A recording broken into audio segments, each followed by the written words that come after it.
gracias Enrique por estar con nosotros. Me gustaría tener tu opinión, tus recuerdos sobre tus inicios en los 70. Tu poética, lo que buscabas, qué pensabas, tu grupo que fundaste en el 77, la Sagrada Familia. Cuéntanos un poco tus orígenes en la poesía. Después de un paso fructífero, muy amigable, por el taller de poesía de Marco Martos, al cual asistí casi 2 años completos, 4 ciclos en la Universidad de San Marcos, conocí a una serie en esa época de jóvenes poetas con los cuales más tarde haría un grupo literario. Roger Santibáñez, Luis Alberto Castillo, Marisol Bello, Mito Tumi y otros más que persistieron de manera individual con su quehacer poético. Eran reuniones muy amigables en las cuales hablábamos de poesía, nos criticábamos entre nosotros los poemas, nos recomendábamos autores, para luego después de eso marchar hacia algún bar para continuar con toda esa dinámica de hablar permanentemente de la poesía. Era una época y una edad en la cual uno cree que la poesía va a salvar al mundo y la poesía nos va a salvar a nosotros mismos, porque es una vocación que nace muy parecida a una condena, pero en términos amables, porque no hay manera de escapar. Y me acuerdo que en esas reuniones un amigo decía: tú no eliges la poesía es la que te elige. Comenzaron a correr los años y estas amistades crecieron hasta incorporar a amigos de la ex rival Universidad Católica, Edgar Ojara, Guillermo Niño de Guzmán, con los cuales nos reuníamos en un bar que quedaba en la Plaza San Francisco de Lima. Al año más o menos de estar yendo de manera escrupulosa y puntual todos los sábados entre 2 y 3 de la tarde, reuniones que luego acababan 9 de la noche y salíamos del bar un poco bebidos, pero aún ecuánimes, a jugar partidos de fulbito con los chicos de la zona del barrio. Ya nos íbamos a nuestras casas. En esa época decidimos fundar un grupo literario, La Sagrada Familia, porque considerábamos que para entonces la época de Hora Cero había concluido. Eso pensamos porque por esos años, tanto los de Hora Cero como los de Estación Reunida, que ya no existía como revista, habían emigrado en una buena cantidad fuera del país, ¿no? De Hora Cero partieron desde Enrique Verástegui hasta 3 o 4 poetas más importantes y fundadores de esa agrupación, y quedaron en Lima Juan Ramírez y Jorge Pimentel, sobre todo. No volvieron a aparecer más manifiestos, nuevas revistas, porque como te digo, el resto quedó entre España y París. Entonces nosotros decidimos reunirnos y crear una revista, lanzar un manifiesto en donde poníamos por delante cuál era la poética de los entonces jóvenes de 21, 22, 23 años que teníamos en ese entonces. Y llegamos a publicar 4 números a lo largo de 2 años, que fue el tiempo que duró el grupo. Publicamos libros de poesía, publicamos plaquettes con poemas de otras personas, y todo eso formó parte de un sueño que nosotros entregamos a la poesía, porque nos sentíamos cobijados, abrazados por ese trabajo con esto. Y eso fue lo importante de ese momento, encontrar una generación, un grupo de muchachos que pensaban como tú, con los cuales nuestra conversación básica era de poesía, de libros, todo el tiempo, 3, 4, 5, 6 horas, reunirnos para solamente eso, leer en tu casa lo que ves comprado o conseguido durante la semana para comentarlo a la otra, no fin de semana, en ese bar. Yo creo que para todo grupo poético, para toda generación, es importante si consigues personas con las cuales comentar lo que tú vas descubriendo. Así sean redescubrimientos que otras generaciones ya usaron, ¿no? Pero los tiempos cambian. Y eso nos permite a nosotros cambiar también y ser importantes. Estás hablando de tu grupo Sagrada Familia. En esa época una alternativa era agruparse, sentar posición política, ideológica, optar por actitudes y acciones, escribir consecuencia sobre esto. Cuando leemos y vemos tus libros, vemos que también hay un aporte tuyo en cuanto a las vivencias y cuanto sobre todo a la forma de vida y las realidades que tú confrontabas en tus caminatas, en tus encuentros. Cuéntanos un poco cómo encontraste ese ritmo y esa acción de escribir poesía. Mira, eso es muy cierto.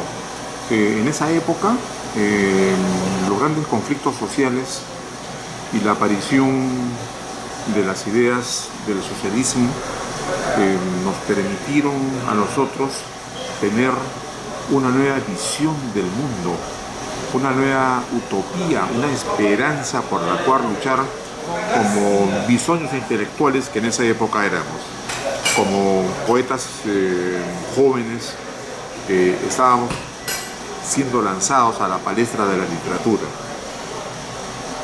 Y tomamos y leímos todo lo que en esa época hacía furor.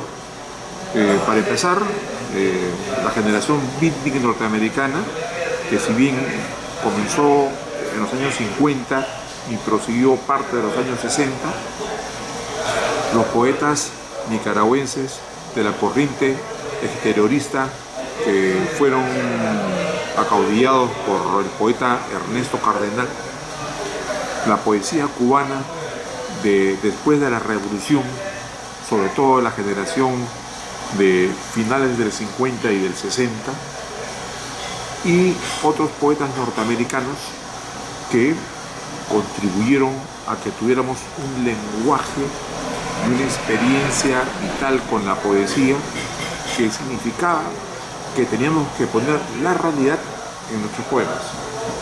También hablábamos del amor, pero era un amor terrenal, un amor que se realizaba y sucumbía en calles precisas, con nombres determinados, de muchachas que caminaban por ciudades con nombres definidos, no eran cosas de devaneos que nosotros no compartíamos, no de abstracciones.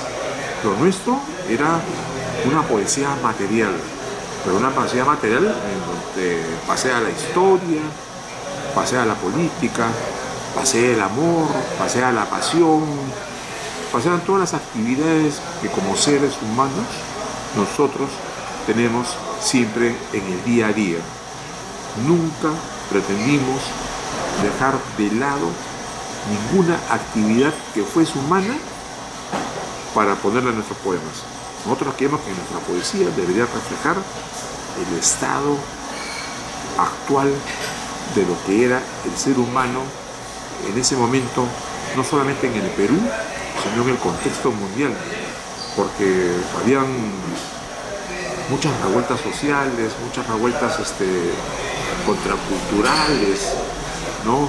El movimiento hippie, el pacifismo, los grandes festivales de música rock que comenzaron con Woodstock, ¿no? La guerra de Vietnam, las grandes marchas de protesta en Europa y Estados Unidos, el pacifismo de Bertrand Russell, ¿no? Que todo fue amalgamándose una cosa con la otra y provocando ese tipo de cosmos multicolor en donde todo cabía. todo de entrada, pero con una autocrítica bastante fuerte también en la manera como lo escribíamos, porque no eran cosas que nosotros escribíamos y entregábamos a la publicación. Entre nosotros, la Sagrada Familia llegó a tener en un momento como 14 miembros, junto con otros amigos que nos reuníamos en la Plaza San Francisco, en este bar.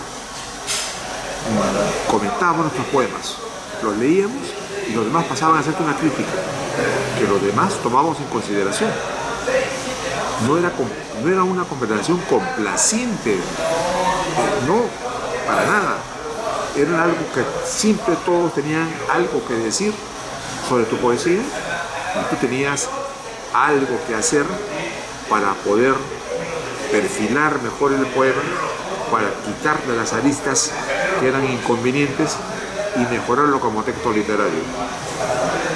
Yo creo que hemos sido nosotros hijos de esa época, hijos del rock, hijos del marxismo, hijos de los grandes pensadores contestatarios, de los grandes poetas que pusieron en boga una poesía que llegó a denominarse coloquialismo y que sobre esa base nosotros construimos nuestra propia identidad.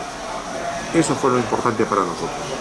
Frente a este panorama y esta realidad que nos cuentas, existía todo un movimiento, una serie de movimientos que se encontraban, a veces se contradecían, entre el cine, el teatro, la poesía, la literatura, hablando de Washington Delgado, hablando de las diferencias con Solo Buren, hablando, veníamos de esa herencia de teatro, poesía pura y poesía comprometida, Romualdo, Horacero con Pimentel, la diferencia con Velázquez, etc. Cuéntanos un poco ese panorama que tú viviste en cuanto a generación y en cuanto a época.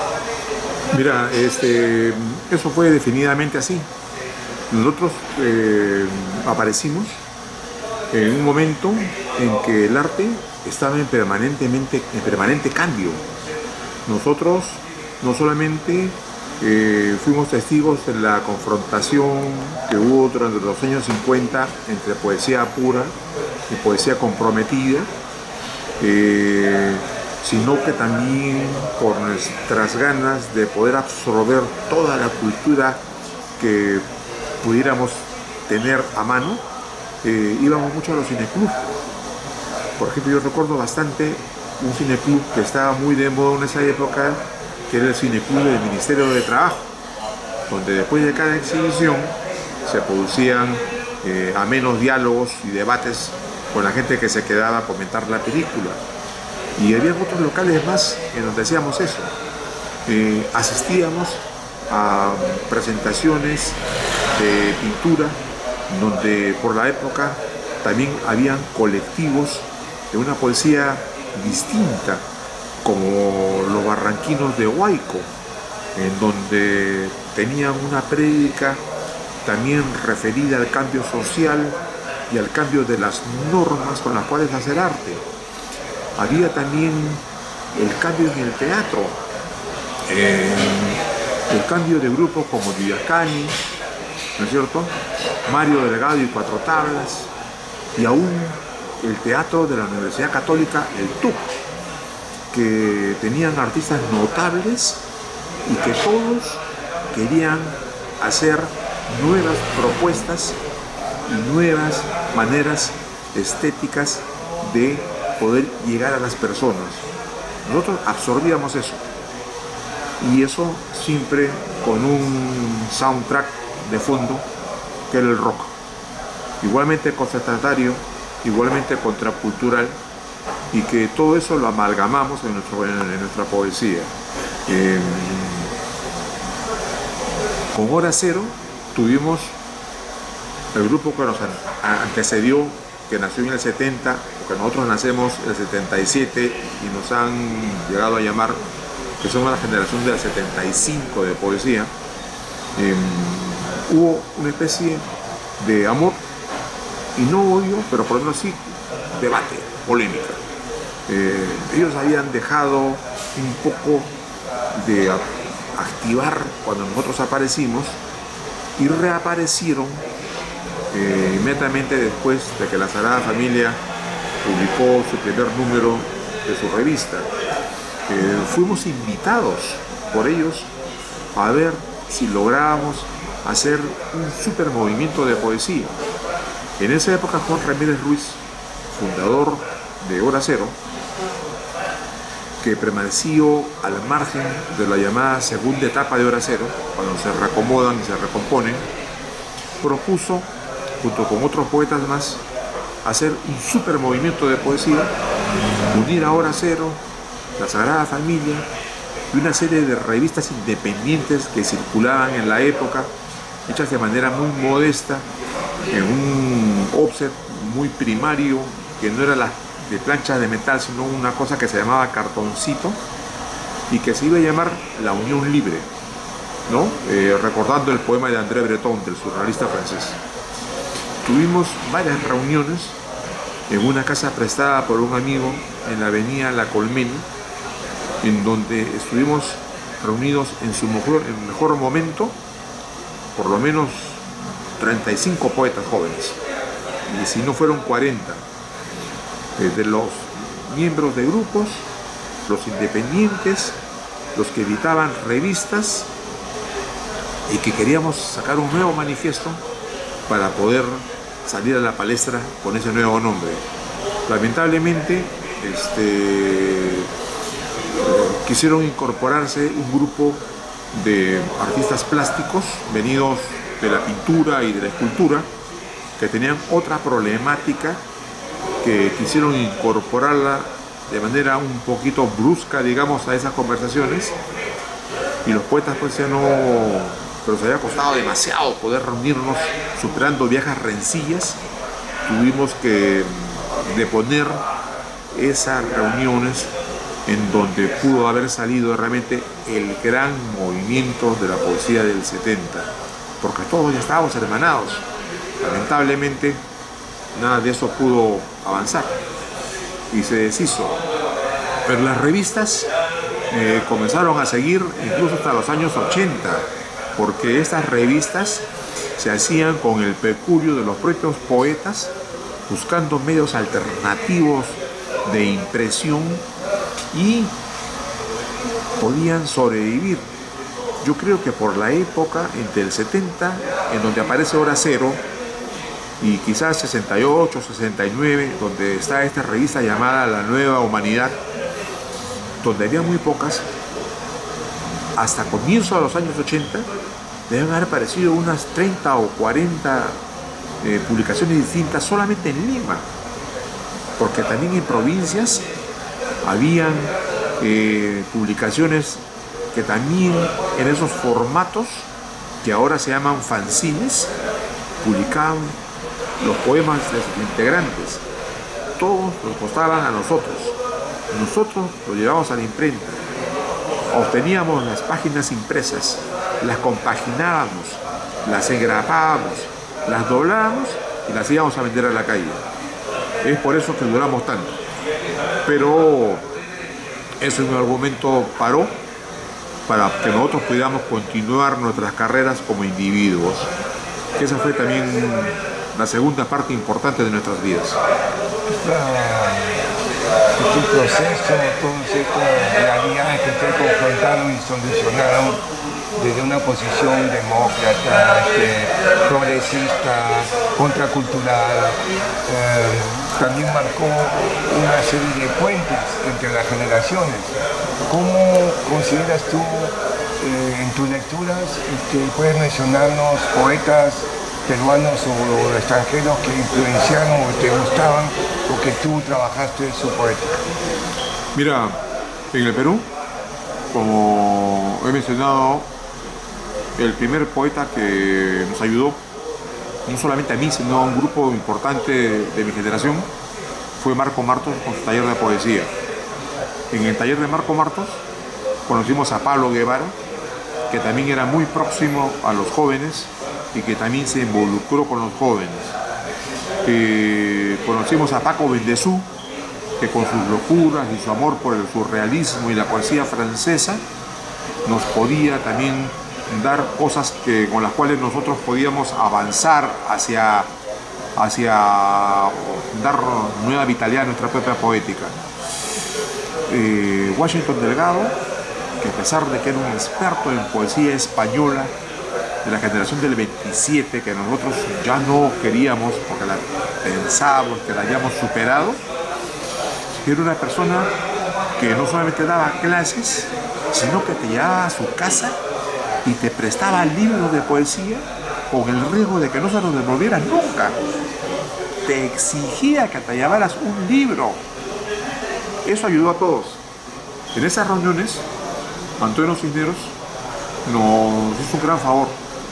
Nos hizo escuchar unas cintas en cassettes que él había comprado en una universidad estadounidense de poesía en lengua inglesa, y pudimos escuchar a una gran parte de los admirados poetas que nosotros habíamos leído acá en el Perú en bellos libros: Ezra Pound, T.S. Eliot, Cummings, los libros de la generación Beatnik,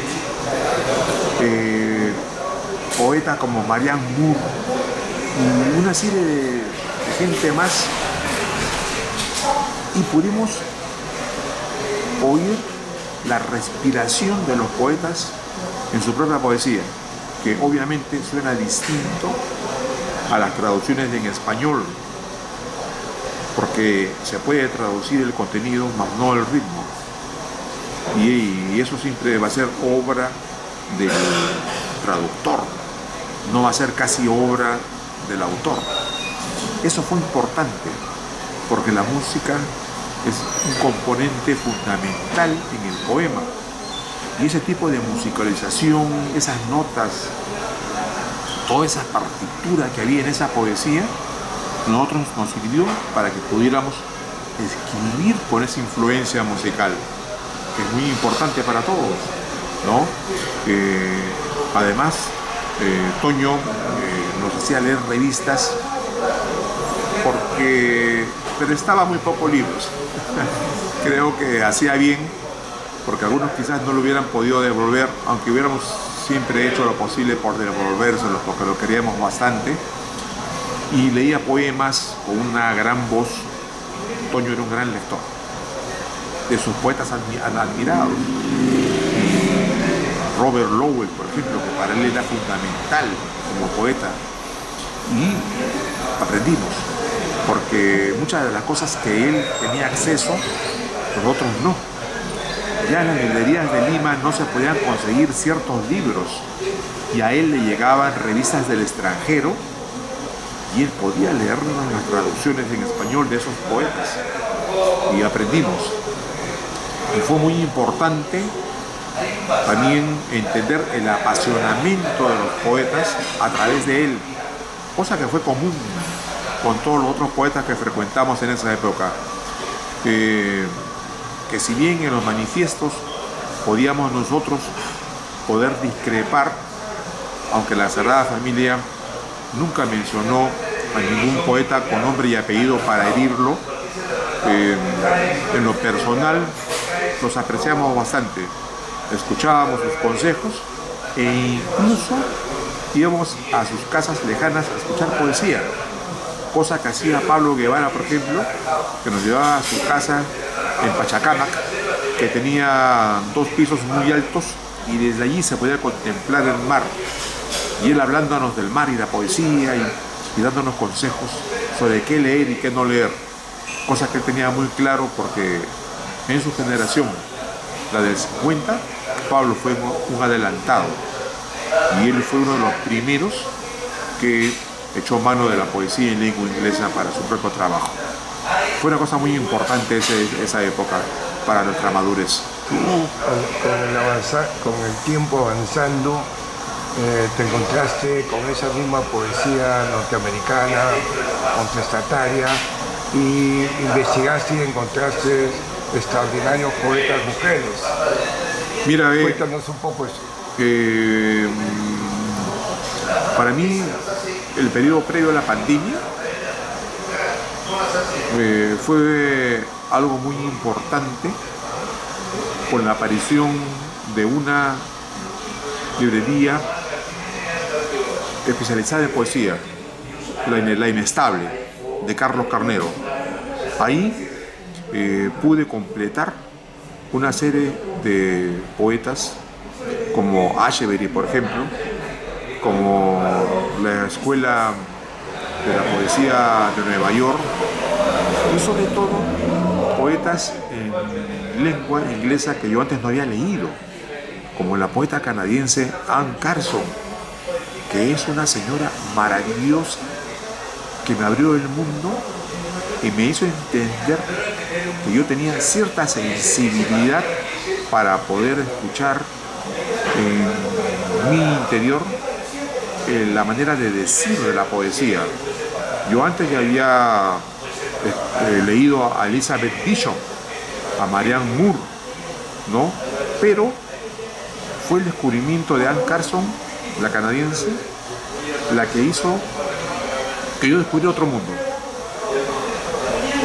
Atesoré una gran cantidad de libros que durante el encierro leí y releí, y luego apenas se levantó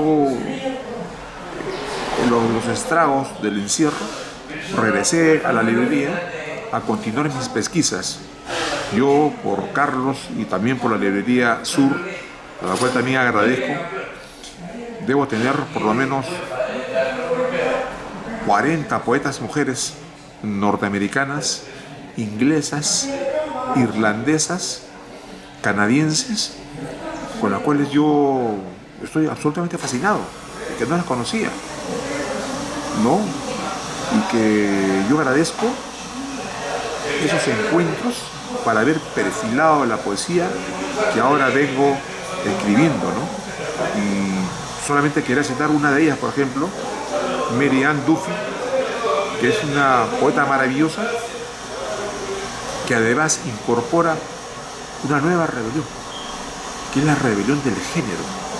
Mary Ann Duffy es una luchadora consecuente por los derechos civiles de las lesbianas, y en su poesía tiene un montón de alusiones al tema, porque ella forma parte de un colectivo que defiende ese tipo de opciones, lo cual antes no se podía escribir.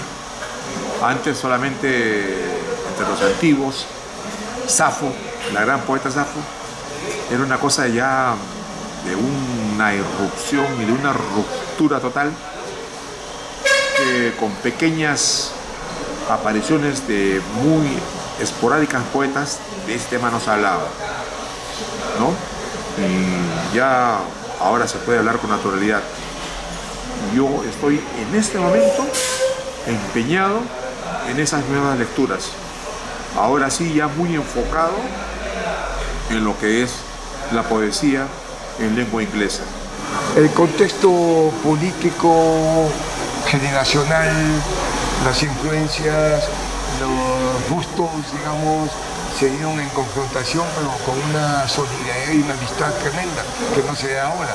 ¿Tú cómo ves este asunto desde tu punto de vista de poeta, de escritor, de periodista, esta realidad con los jóvenes, con la poética actual, sus aportes y las diferencias que tú ves por acá? ¿No? Cuéntanos un poco sobre eso, Kike. Pues mira, durante los 80, si bien ya no había grupos literarios más o menos claros, había uno que otro, Neón y otro más, de los 90 también.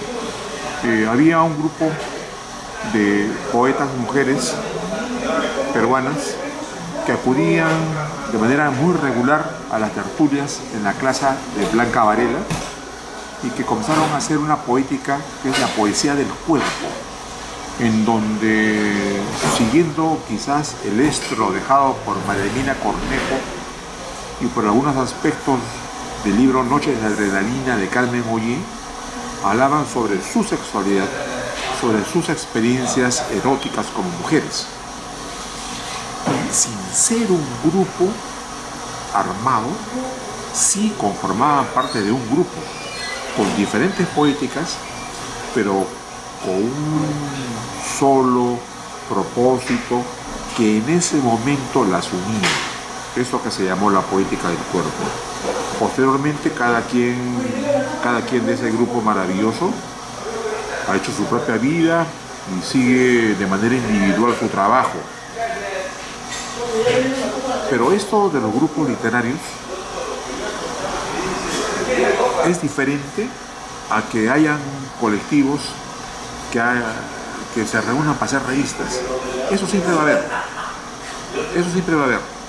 Yo creo de que en el transcurso del tiempo, en Lima y en provincias, siempre han existido grupos de personas que quieren difundir su trabajo y piensan que tienen un propósito determinado que los une, una poética que quieren construir para decir sus cosas. La realidad actual que vivimos es una realidad muy difícil para el Perú. Los conflictos sociales se han extremado y lamentablemente las utopías que a nosotros nos animaron a luchar como jóvenes, como ciudadanos y como poetas, como que han sufrido un decaimiento, ¿no? La caída del muro de Berlín, la desaparición de los grandes partidos socialistas de izquierda internacionales, la dispersión de la izquierda en el Perú, la desaparición de Izquierda Unida y la explosión de muchos de esos grupos en otros pequeños grupos ha hecho de que quizás los jóvenes de ahora no estén tan preocupados por el cambio social como nosotros sí lo estuvimos. Son otras épocas, pero los problemas persisten. Y no solo persisten, sino que se han agravado. Yo no estoy llamando a que la gente regrese a la poesía social de los años 50, que es más, en los años 70 nosotros nunca planteamos lo mismo.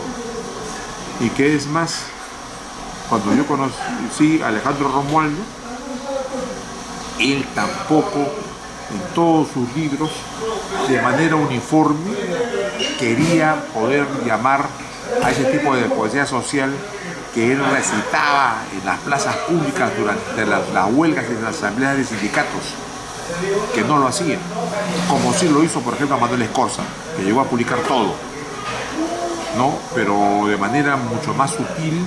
Alejandro Romualdo publicaba lo más depurado de su poesía en libros, y esos poemas que yo le he escuchado leer se perdieron. Y en lo que se refiere a las actuales épocas, mi generación ya es una generación de individuos y cada quien está influido por muchas otras cosas. Yo estoy con lecturas de mujeres de poesía en lengua inglesa.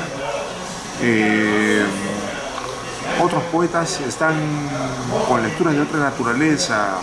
Hay gente que está explorando los medios visuales para poder hacer una especie de poesía visual. Y los jóvenes están volviendo a una cosa que es una poesía de corte muy personal, y otro grupo intermedio está yéndose a hacer una poesía de corte vanguardista, ¿no?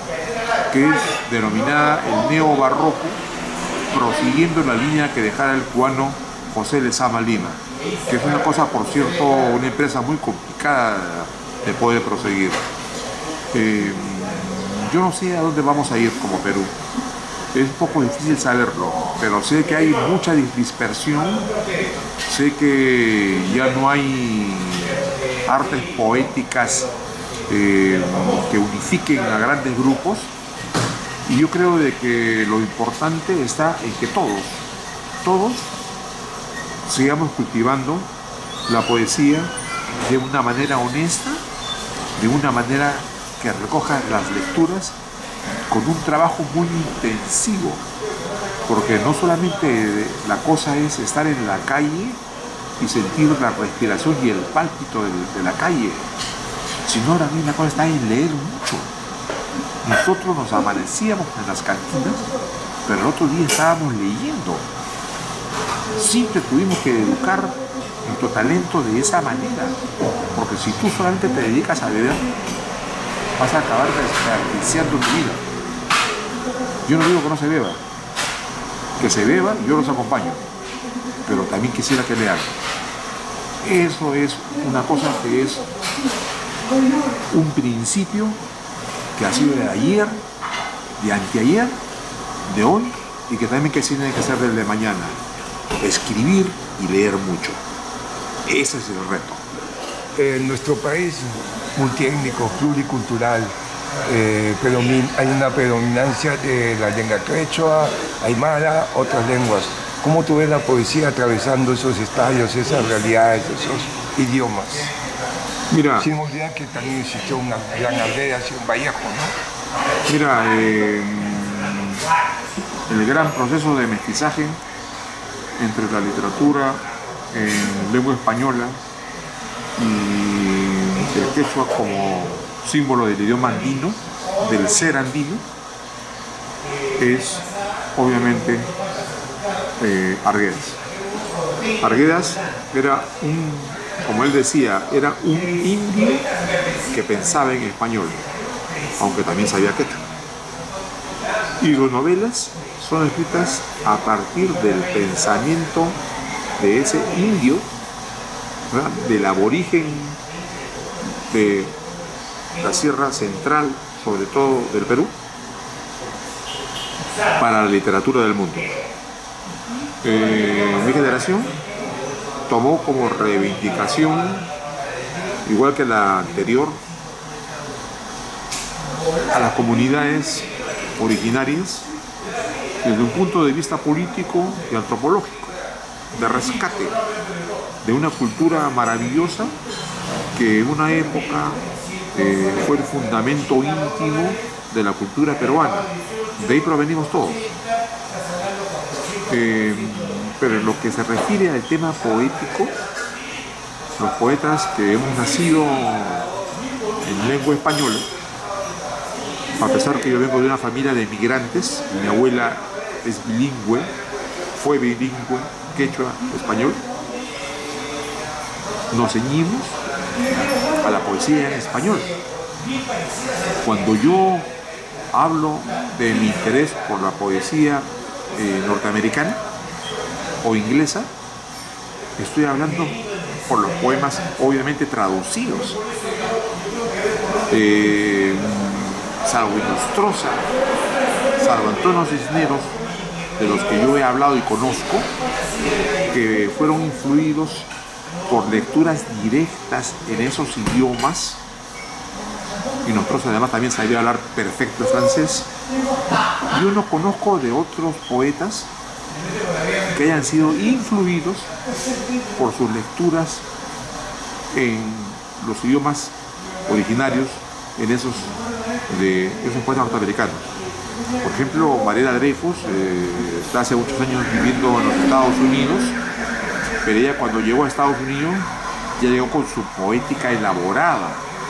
No he hablado con ella sobre si las lecturas en idioma inglés la hayan modificado, como tampoco al poeta Miguel Ángel Zapata, como tampoco al poeta Mazzotti, que viven años allá en los Estados Unidos, o como a Robert Santibáñez, que están en otra cosa, me parece.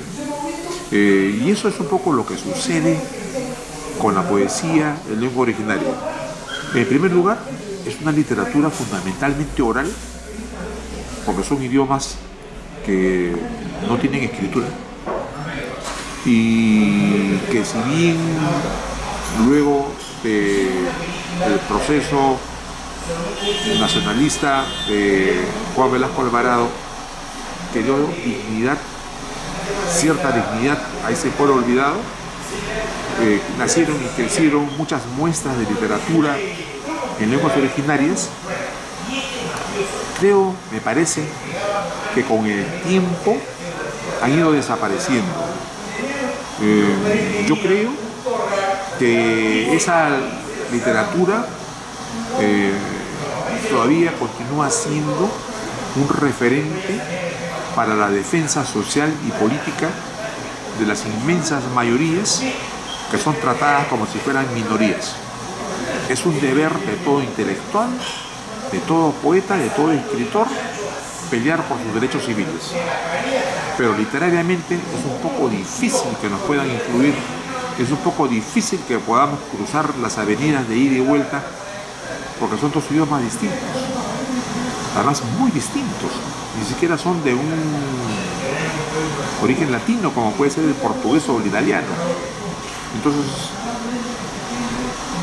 yo no creo que pueda haber una unidad posible o una influencia posible hasta que aparezca un escritor lo suficientemente potente que me desmienta y que ojalá exista alguna vez. Pero por el momento, de lo que yo conozco, no creo.